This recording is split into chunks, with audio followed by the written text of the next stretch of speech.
وعلیکم السلام ورحمۃ اللہ۔ یہ آپ نے رفعت نواب فیصل آبادی کا ویڈیو بھیج کے اس کے اوپر تبصرہ کرنے کے لیے کہا ہے، جس میں رفعت نواب ثابت کر رہے ہیں کہ یہ بریلویوں کے پیچھے، دیوبندیوں کے پیچھے، اہل حدیثوں کے پیچھے، شیعوں کے پیچھے صلاۃ ادا کی جا سکتی ہے، ان کو اپنا امام بنایا جا سکتا ہے۔ یہ بالکل وہی فلسفہ ہے جو علی انجینئر جیلمی کا ہے۔ وہ بھی ان لوگوں کے شرک بھی واضح کرتے ہیں اور ساتھ ہی کہتے ہیں کہ میں ان کو چندے بھی دیتا ہوں، ان کی مساجد میں ان کے پیچھے نمازیں بھی پڑھتا ہوں، پھر بھی یہ میرے سے الرجک کیوں ہے؟ تو اصل میں جب انسان ایمان کی قدر نہ کرے، اللہ تعالیٰ نے آیات کا علم بھی دیا ہو، دین کا علم بھی دیا ہو، اور پھر وہ دنیا کی طرف جھکے، دنیا والوں کو خوش کرنے کے لیے، دنیا کے مفادات سمیٹنے کے لیے، جب وہ دنیا کی طرف جھک پڑے، آخرت کی بجائے استقامت نہ دکھائے اور لوگوں کی پریشانیوں کو اللہ کے عذاب کی طرح سمجھنا شروع ہو جائے، اور پھر ان کی خشامت میں یعنی دین کا رخ موڑ دے، بجائے اس کے کہ خود دین کے پیچھے چلتا، لوگوں کو دین کے پیچھے چلنے کی تلقین کرتا، اس نے دین کا رخ موڑ کے دین کو لوگوں کے پیچھے چلانے کی کوشش کی ہے۔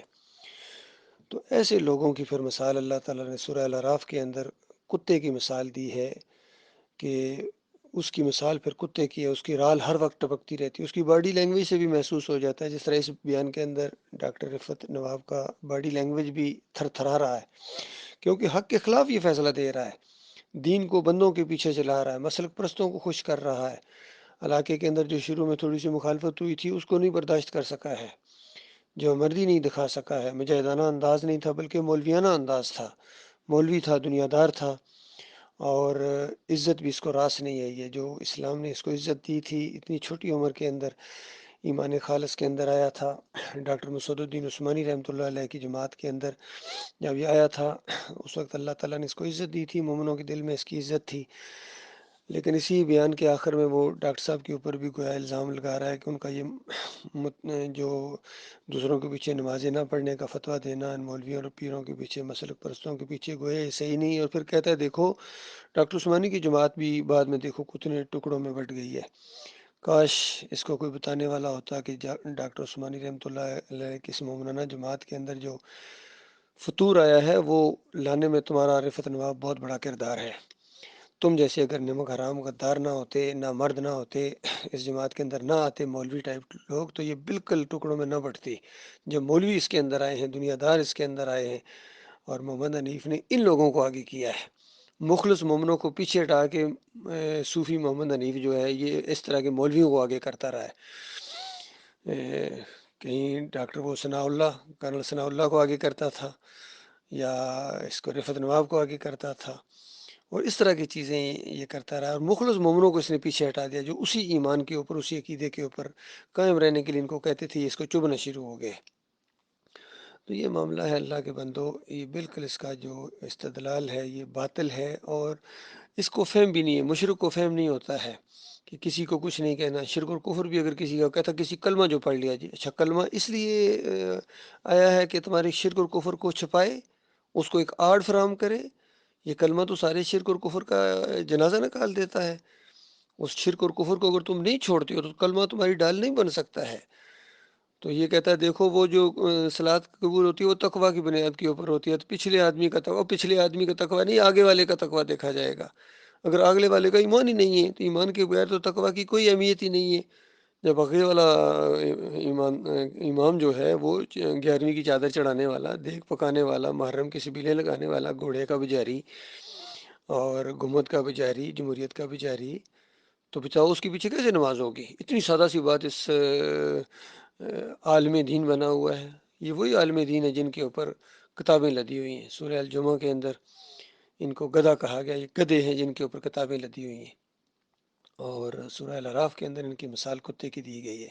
جو دنیا کی طرف جھکے ہیں۔ تو یہ معاملہ ہے اس کا۔ باقی حیرت ہوتی ہے کہ کس طرح اپنے باطل موقف کو ثابت کرنے کے لیے کبھی صحابہ کی مثالیں دیتا ہے،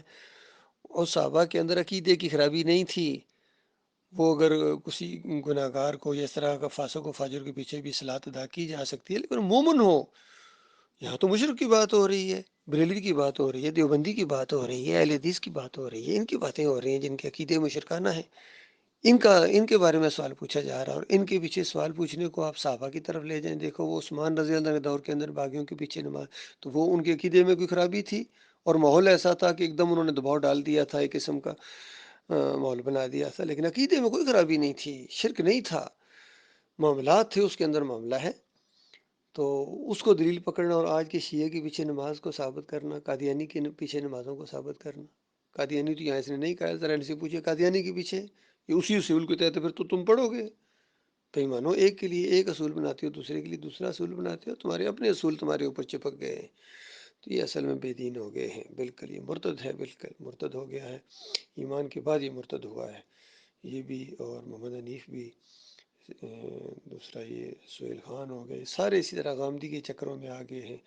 زرار بٹ ہو یا منور سلطان ہو یا قاری خلیل الرحمن ہو، ذیشان ہو، یہ سارے کے سارے بہک گئے ہیں، اور یہ سب نے بے ایمانوں نے مل کے ڈاکٹر عثمانی رحمۃ اللہ علیہ کی جماعت کے اندر یہ کفر و شرک بھی لایا ہے، بدعات بھی لانے کی کوشش کی ہے، اور تکفیر کی نفی کی ہے، یہ منکر تکفیر ہیں، اور اس کو یہ خوبی سمجھتے ہیں، حالانکہ بہت بڑی خامی ہے، اسلام کا انکار ہے، اسلام تو شروع ہی پہلا سٹیپ جو اسلام کا ہے، فَمَن يَكْفُرْ بِالطَّاغُوتِ وَيُؤْمِنْ بِاللَّهِ فَقَدِ اسْتَمْسَكَ بِالْعُرْوَةِ الْوُثْقَىٰ لَا انفصام لَهَا، کہ جو کوئی طاغوتوں کا کفر کرے، پہلے تو اجتناب کہا گیا، اور اس کے بعد یہ بات بڑھتی گئی کہ اس کے بعد کفر کرنا ہے، ان کو کافر قرار دینا، پھر اور آگے بات بڑھی کہ ان کے ساتھ قتال کرنا ہے، تب دین اسلام کی خوبی سامنے آئے گی اور ایمان خالص اپنی پوری شان شوکت کے ساتھ آئے گا۔ باقی ان نامردوں کے ذریعے دین اسلام آئے گا نہیں، یہ انہوں نے نامردی دکھائی ہے، بہت بڑی کمزوری دکھائی ہے انہوں نے، اور دنیا کی طرف جھکے ہیں، چند دنوں کا معاملہ ہے، ان کو ہمیشہ کی آگ کے اندر رکھا جائے گا اگر انہوں نے توبہ نہ کی۔ بہرحال اب یہ اپنے اس میں بہت آگے جا چکے ہیں، ان کی واپسی کے کوئی آثار نظر نہیں آتے ہیں، بالکل ایسا لگتا ہے اللہ کے عذاب کی لپیٹ میں آئیں گے، جس طرح پہلے آئے لوگ ایمان خالص نہ ہونے کی وجہ سے یا کفر و شرک اپنانے کی وجہ سے یا ایمان کے بعد پھر کافر ہونے کی وجہ سے اپنے انجام کو پہنچے، یہ بھی اپنے انجام کو پہنچے گا۔